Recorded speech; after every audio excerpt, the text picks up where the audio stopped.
Welcome back to Global News Morning. A pleasure to see you. And it's always a pleasure to see our good friend Matt Lee. We're talking about selling condos. It's a very busy time of year for real estate here in Kingston and region, but specifically selling condos from a seller's point of view. Good morning, Matt.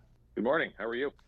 Doing great. Good. Yeah, things are really kicking off today. Today's the big kickoff. Basically, I say, kids are back to school, everybody's back to work. I think that really from today on until probably December 10th, December 15th, we're going to go back into that busy fall market. So we're talking about how to get a condo ready and really all of that information that people are wondering about that individual condo building. Because there's some questions about what is paid for by the condo fee and how much money is sitting in the reserve fund as well. Well, explain first of all what these are for people who have never owned a condo before. So what we have is we have a reserve fund that is there as a kind of insulation to make sure that if anything needs to be taken care of, it is already paid for kind of in advance. And basically what you do is you have an engineered report that happens, should be every 3 years.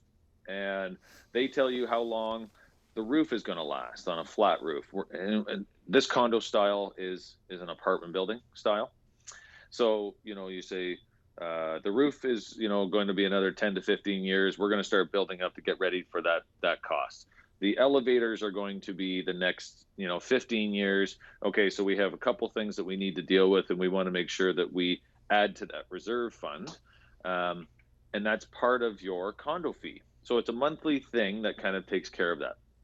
Condo fees also take care of landscaping, That's right. shoveling The of the day-to-day. snow. Yeah, little things like The that. day-to-day, yeah. So they're doing the cleaning, they're doing the yard maintenance.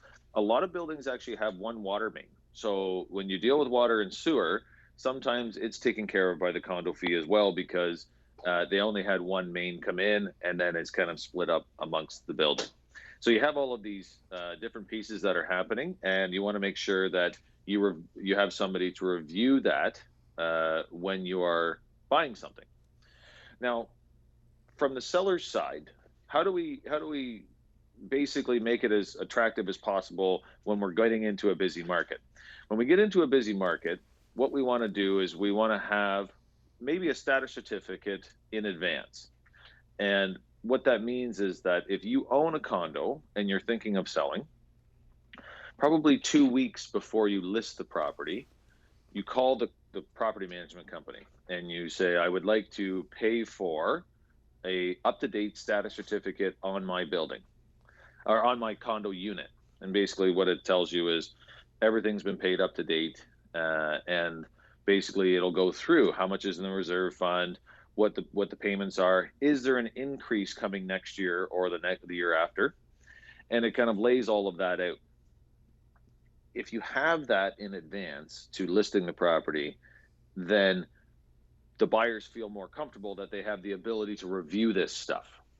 So when we're going through, they can see if, the engineering report is a big one. Basically, they can see what's coming up. Is there a special assessment attached to the building?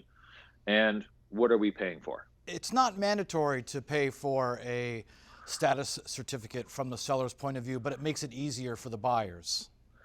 You do not have to pay for the status certificate. What that does is it just helps, promote the condo itself. In my opinion, I would say that that's something that you're doing. That it's a $100 charge within reason. I think it's right around there. If it's a 2 week in advance, if you want something rushed, it can be up to $400. Depending on the property management company and the building. But I think that having something like that really helps sell it, because then the buyer can review it, they can feel comfortable with it, and nobody's waiting that extra time. And I think it helps a lot. It helps a lot in a way that you'll receive probably multiple offers. You hope so. You hope that basically that is the point of trying to get something like that in advance. If you could potentially get multiple offers, if you get multiple offers, then you could potentially get a higher price. So I think that all of these pieces kind of come in together. And if you do this, then I think that you're really doing yourself good by paying that $100 and being ready. For the number of buildings that we do have a number of retirees. We have people that are really coming here to work that are, just getting into the market. That's a really good place to start. You have Queens. Parents want to have something that the kids have turnkey. So there's a lot of markets that really will tie into condo living. And yeah, if you have snowbirds that basically just want something where they can turn a key and then they can go to Florida when they're allowed to again, that's really key. Well, if you never considered it, definitely worth the consideration, a condo. And if you have any questions on how to get into the condo market or to sell, I recommend Matt Lee. We thank you so much, sir. Sounds great. Thank you. Real estate tips brought to you by Matt Lee of Royal LePage.